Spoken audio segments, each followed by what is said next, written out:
നമസ്കാരം. P S C top വാച്ചിലേക്ക് എല്ലാവർക്കും ഇന്നൊരു പുതിയ ക്ലാസ്സുമായി ഞാനൊരു അപ്ലോഡ് വീഡിയോ ആയിട്ട് വരികയാണ്. എന്ന് വെച്ചാൽ തിരുവിതാംകൂർ മഹാരാജാവും രാജാക്കന്മാരും നമ്മൾ കുറച്ച് പേർക്ക് മാത്രമല്ല, എനിക്ക് 100-ൽ ഒരു 90% പേർക്കും തിരുവിതാംകൂറിലെ മഹാരാജാക്കന്മാരെയും രാജാക്കന്മാരെക്കുറിച്ചും അത്ര അറിവ് കാണത്തില്ല. അതുകൊണ്ട് അവർ പഠിച്ച വർഷവും അവരുടെ പേര് വിവരവുമാണ് ഞാൻ ഇപ്പം പി എസ് സി ടോപ്പ് പേജിലേക്ക് വിവരിക്കുന്നത്.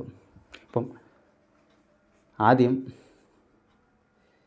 മഹാരാജാവിനെ കുറിച്ച് പറയാം. ഇപ്പം തിരുവനന്തപുരം എന്ന് പറയുമ്പോൾ 1980 അല്ലെങ്കിൽ 1990 അല്ലെങ്കിൽ 1970 1950 അല്ലെങ്കിൽ 1945 ഇന്ത്യക്ക് സ്വാതന്ത്ര്യം കിട്ടി. അത് കഴിഞ്ഞിട്ട് 1950-57 ആയിരിക്കും തിരുവിതാംകൂർ മാറി തിരുവനന്തപുരം ആയത്, അല്ലെങ്കിൽ പല ജില്ലകളും അവിടെ രൂപം കൊണ്ടത്. അപ്പം യഥാർത്ഥത്തിൽ തിരുവിതാംകൂർ അല്ലെങ്കിൽ തിരുവനന്തപുരത്ത് രണ്ടാമത്തെ പേരായിരുന്നു തിരുവിതാംകൂർ. തിരുവിതാംകൂർ എന്ന് പറയുമ്പോൾ 5 ജില്ല ഉൾപ്പെട്ടതാണ്. ഒന്ന് കൊല്ലം, തിരുവനന്തപുരം, കോട്ടയം, ആലപ്പുഴ, പത്തനംതിട്ട. ഇങ്ങനെയാണ് 5 ജില്ല ഉൾപ്പെട്ടതാണ് തിരുവിതാംകൂർ എന്ന് പറയുന്നൊരു ജില്ല. അല്ലെങ്കിൽ കേരളത്തിൻ്റെ ഒരു ജില്ല എന്ന് പറയുമ്പോൾ 3 ജില്ലയുള്ളായിരുന്നു കേരളത്തിൽ. ഒന്ന് തിരുവിതാംകൂർ, തിരുക്കൊച്ചി, പിന്നെ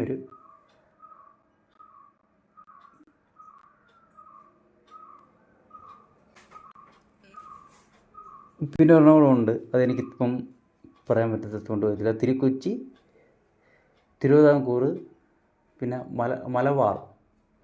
അതന്നെ, മലബാർ, തിരുക്കൊച്ചി, തിരുവിതാംകൂർ. ഇത് 3 ഉള്ളായിരുന്നു കേരളത്തിൻ്റെ 3 ജില്ലകൾ. തിരുവിതാംകൂർ എന്ന് പറയുമ്പോൾ 5 ജില്ല ഉൾപ്പെടുന്നുണ്ട്. തിരുക്കൊച്ചി എന്ന് പറയുമ്പോൾ എറണാകുളം, പാലക്കാട്, ഇടുക്കി, തൃശ്ശൂർ ഇങ്ങനെയുള്ള തിരുക്കൊച്ചിയിൽ ഉൾപ്പെടുന്നതാണ്. മലബാർ എന്ന് പറയുമ്പോൾ മലപ്പുറം, വയനാട്, അങ്ങനെയൊക്കെ കാസർഗോഡ്, കണ്ണൂർ, കോഴിക്കോടൊക്കെ ഉൾപ്പെടുന്നതാണ് ഈ മലബാർ. തിരുക്കൊച്ചി, എറണാകുളം, പാലക്കാട്, തൃശ്ശൂർ ഇങ്ങനെ ഉൾപ്പെടുന്നതും. അതുപോലെ തിരുവിതാംകൂർ, കൊല്ലം, പിന്നെ കൊല്ലം, പത്തനംതിട്ട, ആലപ്പുഴ, കോട്ടയം, തിരുവനന്തപുരം. ഈ 5 ജില്ല ഉൾപ്പെടുന്നതായിരുന്നു തിരുവിതാംകൂർ. ഇപ്പം ജില്ലകൾ വ്യത്യാസം വന്നിട്ടുണ്ട്. ഓക്കെ, ഞാൻ പറയാൻ പോകുന്നത് അതല്ല. തിരുവിതാംകൂറിൻ്റെ രാജാക്കന്മാരെക്കുറിച്ചും അവർ ഭരിച്ച വർഷങ്ങളെക്കുറിച്ചും മഹാരാജാവിനെ കുറിച്ചാണ്. തിരുവനന്തപുരത്തെ രണ്ടാമത്തെ പേരായിരുന്നു തിരുവിതാംകൂർ. തിരുവിതാംകൂറിൻ്റെ ആദ്യത്തെ പേര്, അല്ലെങ്കിൽ ഇപ്പോഴത്തെ തിരുവനന്തപുരത്തെ ആദ്യത്തെ പേര് തിരുവിതാംകൂർ അല്ലായിരുന്നു. തിരുവിതാംകൂറിന് കഴിഞ്ഞിട്ടുള്ള വേറെ പേരും കൂടെ ഉണ്ടായിരുന്നു തിരുവനന്തപുരം.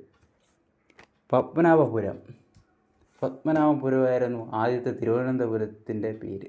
അതും 1729 മുതൽ 1795 വരെയായിരുന്നു പത്മനാഭപുരം തിരുവനന്തപുരത്ത് വിളിച്ചുകൊണ്ടിരുന്നത്. അപ്പം 1729 മുതൽ 1795 വരെയായിരുന്നു പത്മനാഭപുരം തിരുവനന്തപുരത്ത് വിളിച്ചുകൊണ്ടിരുന്നത്. അത് കഴിഞ്ഞപ്പോൾ തിരുവിതാംകൂറായി. പിന്നീട് തിരുവിതാംകൂറിലെ മഹാരാജാക്കൾ ഏതാണെന്ന് വെച്ചാൽ നമ്മൾ മാർത്താണ്ഡവർമ്മ 1929 മുതൽ 1758 വരെയായിരുന്നു ഭരിച്ചത്. 1829 മുതൽ 1840 വരെ സാദി തിരുനാളും, 1931 മുതൽ 1949 വരെ ചിത്തിര തിരുനാളും. ഇതായിരുന്നു മഹാരാജാവ്. ആ പറഞ്ഞു തെറ്റിപ്പോയായിരുന്നു. 1729 ആണ്. 1729 മുതൽ 1758 വരെയാണ് മാർത്താണ്ഡവർമ്മ. അപ്പം ഇത്രയേ ഉള്ളൂ മഹാരാജാവ് എന്ന് പറഞ്ഞാൽ 3 വരെ ഉള്ളൂ. മാർത്താണ്ഡവർമ്മ, സാദി തിരുനാൾ, ചിത്തിര തിരുനാൾ, ഇവർ 3 പേരായിരുന്നു മഹാരാജ എന്ന് പറയുമ്പോൾ.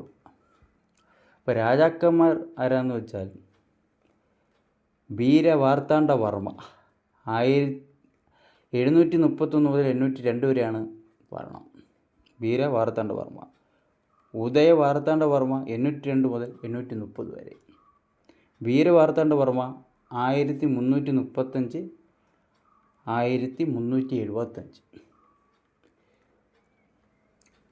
ഇരവിവർമ്മ 1375 1382.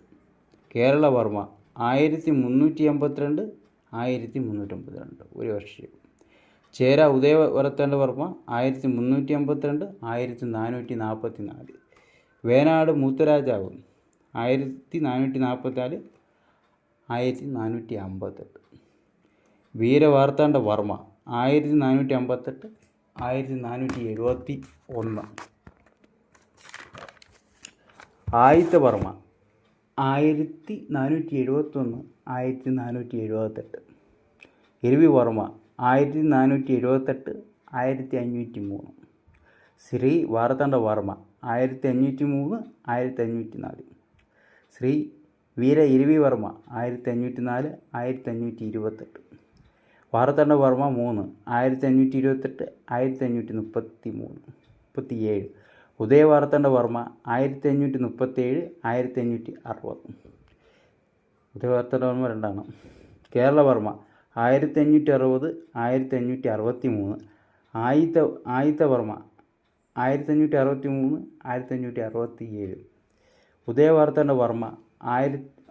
ഉദയ വാർത്താണ്ഡവർമ്മ 3ാമത്തെയാണ് 1567 1594. ശ്രീ വീര ഇരവിവർമ്മ 1594 1604. കുലശേഖര പെരുമാൾ എന്നാണ് ഈ ശ്രീ വീര ഇരവിവർമ്മയെ പറയുന്നത്. ശ്രീ വീരവർമ്മ 1604 1606. ഇരവിവർമ്മ 1606 1619. ഉണ്ണികേരളവർമ്മ 1619 1625. ഇരവിവർമ്മ 1625 1631. ഉണ്ണികേരളവർമ്മ 1631 1664. ആയിത്തവർമ്മ 1661 1671. ഉമാറാണി 1677 1684.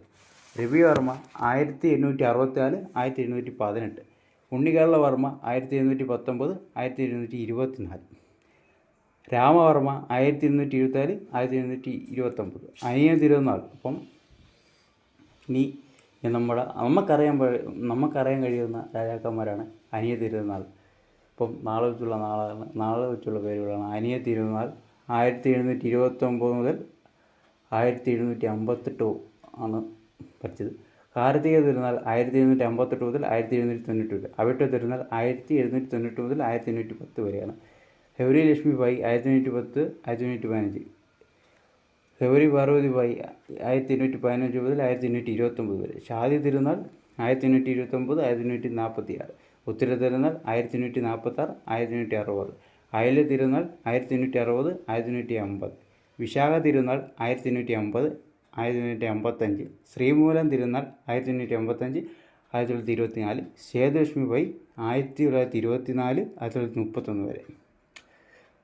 1931 91 വരെ ഭരിച്ചെങ്കിലും അതിൻ്റെ ഇടയിൽ ശ്രീ ചിത്തിര തിരുനാൾ 1971 മുതൽ 1991 വരെ 1991 വരെ.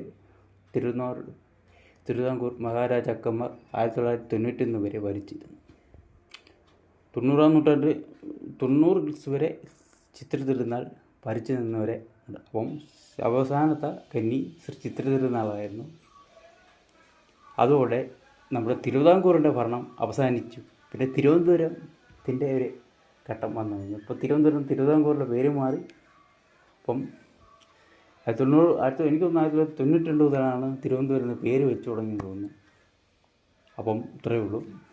PSC ടോപ്പ് വെച്ച് ഇപ്പം തന്നെ എല്ലാവരും സബ്സ്ക്രൈബ് ചെയ്യും. പക്ഷേ ഇത് ഇമ്പോർട്ടൻ്റ് അല്ലല്ല, ഇത് പറഞ്ഞുള്ളൂ. ഒരു പക്ഷേ 1 മാർക്കിനോ 1-2 മാർക്കിനോ 5 മാർക്കിനോ ചിലപ്പോൾ PSC ഇത് ചോദ്യം വരുവാണെങ്കിൽ, ഇവരുടെ പേര് വെച്ച് വർഷങ്ങൾ വെച്ചാൽ ചോദ്യം വരുവാണെങ്കിൽ ഇത് വെച്ചെങ്കിൽ നിങ്ങൾ കുറിക്കട്ടെ എന്ന് വിചാരിച്ചാൽ ഒരു ഇമ്പോർട്ടൻ്റ് അല്ല, വേണ്ടവർ പഠിക്കാം. ജസ്റ്റ് ഒന്ന് മനസ്സിലാക്കി വെച്ചിരുന്നാൽ മതി. അപ്പം PSC ടോപ്പ് പേജിലേക്ക് ഇനിയും വീഡിയോ അപ്ലോഡ് ചെയ്തതാണ്.